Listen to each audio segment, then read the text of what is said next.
to dismantle the patriarchy, it's going to take lots of work from lots of angles. And I think sharing our stories about bad behavior from men is important. Not to belittle the men, not to scold them, not to make them feel lesser, but to point out the reality of what really is going on. Like sometimes in hindsight's 2020. I feel like our views of things are changing. What we found acceptable 20 years ago isn't today in a lot of ways with some things, and vice versa with other things. Going backwards, my God. But like consent, for example, like there were situations I was in my, single days, my youth days, that definitely by definition were not consensual because of alcohol, typically, or coercion. I personally don't feel like I was ever sexually assaulted, but by definition, yeah, I was in some situations. So that's the thing. Some understanding is different. We're having more discussions about these things and coming out about these things. Anyway, I don't have any stories like that, but I have lots of really shitty man behavior and things that in hindsight, I'm like, oh my God, I can't believe I actually tolerated that. I can't believe I put up with that. Okay, and here's one. Because I watched a video from another person frustrated about having to pick the restaurant, that whole thing, why won't my wife ever just say what she wants? Like this particular conversation, I would like to give my perspective on it and also share a story on it. Okay. So I personally will say, if I have a preference, like pizza sounds great tonight, or let's go get tacos, like I want a margarita, whatever. Like I will say, but I'm rarely like insistent on something unless it's like, hey, I really want to go to this place Friday night. Do you want to come with me?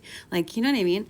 I can do that. But typically, I don't care. I like food. I love all the food. And just going out somewhere and not having to cook the food is wonderful. And I will find something edible wherever I go. I was dating a guy. This would have been 2018, 2019. Whenever the Mr. Rogers movie was out in the theaters, because that's when we had a date night and we were going to go to that. So anyway, let me set the stage here for you. So at the time, I was a full-time teacher. I worked with kids with behavior disorders. I dealt with some shit during the day, okay? And then I opened a bar. So on the nights my son wasn't at my house and he was at his dad's, I would drive from school to the bar, change my clothes in the back room, brush my teeth, do a little makeup touch up my hair, and then I'd run the bar all night. I did this for an entire school year until COVID hit in the spring. So we dated about 6 months, and I was a very busy person. I worked these 2 jobs, and also I had my son full half-time. He was like an 8th grader, I believe, at that time. And I owned my own home. I had a dog and cats, yard work, all of it, right? Very full life. But I'm dating this guy. So when I'm not at work or with my kid, I would be with him at his place, or we would be off doing something somewhere. So I was go. I was very busy. And when we would get together, I would love it if he would make a decision about what we were going to do, or make a plan, or, pick the restaurant. Like, just pick the fucking restaurant. On the flip side, here's what his life looked like at the time. He worked a seasonal job, and it was his off season. He wasn't working. He did pick up a part-time, holiday job, just for something to do, but he didn't have any other responsibilities outside of that. He rented a condo, so there was no yard work or maintenance or anything that he had to do. No kids. Just really just sat around and waited for me, it felt like. And so when we'd get together, then he'd be waiting for me to have the plan.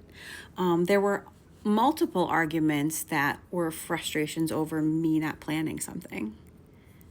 But yet he's sitting and waiting for me. So anyway, this one particular night, we decided we had tickets to go to the movie, and we had stopped at my bar for some reason, and then we were going to go get dinner before the movie, and had decided not super hungry. And I just said I would really like popcorn at the movie.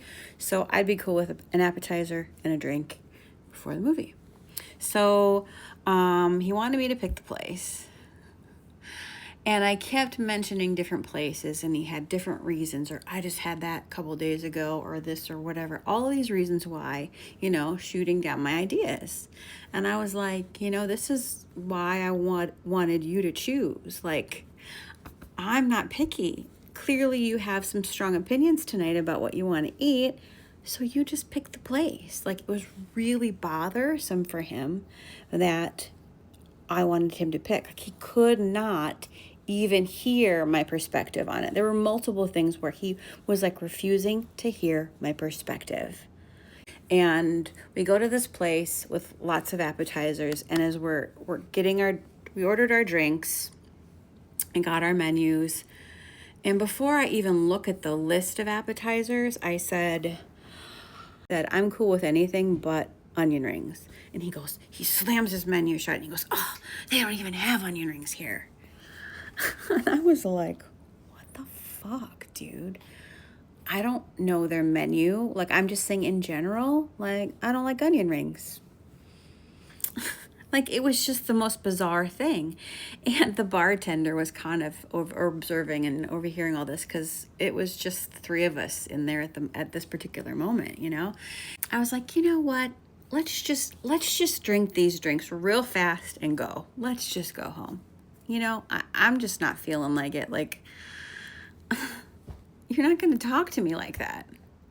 Like, this is really stupid. Oh, and then another thing about the whole, like, could not see my perspective. There was an argument. There was a thing he would say. He repeated it probably a dozen times to me. And I was like, why the fuck can't you get this through your head? I don't understand what's illogical about this whole thing. So anyway, he was upset that we never talked on the phone. My brother just can't believe that we never talk on the phone. Oh my gosh, what's wrong with us? And I'm like, I'm either at school or at the bar or with my kid. And when I'm not, I'm at your house. Do you want me to call you when I'm at your fucking house? When else am I going to call you? Like, that's how it ended up the last time I think we argued with it. But like, how many different ways do I have to say this? Like, when do you expect me to call you, motherfucker?